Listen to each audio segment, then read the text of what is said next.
Deals have started to occur in the transfer window as clubs are making their plans for the upcoming season. Staying on top of it all can be difficult, so I spoke to transfer expert Jacque Talbot about all the current deals and rumours. I asked first about Newcastle United's plans after Sandro Tonali. Livermento's one, but he wants game time, so that might be quite difficult. I think the trouble with Newcastle is, well, it's probably to the fans' benefit, but not so much to people who like updates all the time, is that they keep their cards relatively close to their chest. And the Tonali deal, what happened in a matter of hours. When can we expect to see Declan Rice in an Arsenal shirt? We keep seeing reports about the finer details being ironed out, and then it's getting closer and closer and closer. And it can't be much closer than it already is. So I'd imagine, be very surprised if it's another week goes by and Arsenal haven't confirmed Declan Rice. We mentioned before, with regards to Newcastle, of course, James Maddison going elsewhere as one of the elite players they might get. Obviously, Spurs were the beneficiaries of that, and they brought him in. Do you think he'll be a success at Spurs, and do you think he's the key to them getting back into Europe?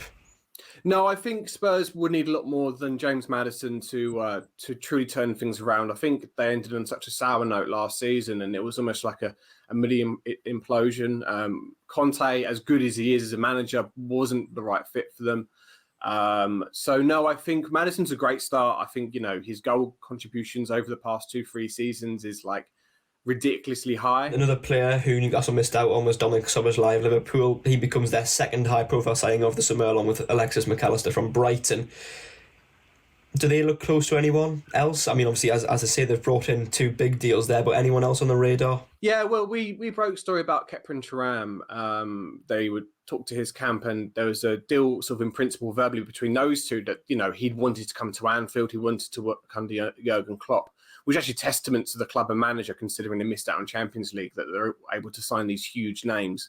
But then that's sort of gone under the radar a bit. Are there any other rumours in the Premier League that you think we should be aware of that currently are perhaps on the radar, on the horizon, or getting close? Well, we sort of just put out there, but Callum Hudson-Odoi being looked at by Steve Cooper, very much a Steve Cooper signing. He likes his homegrown talent, young homegrown talent. He likes a lot of that. So he's been on the fringes of Chelsea for almost, I think it's about 7 years or something.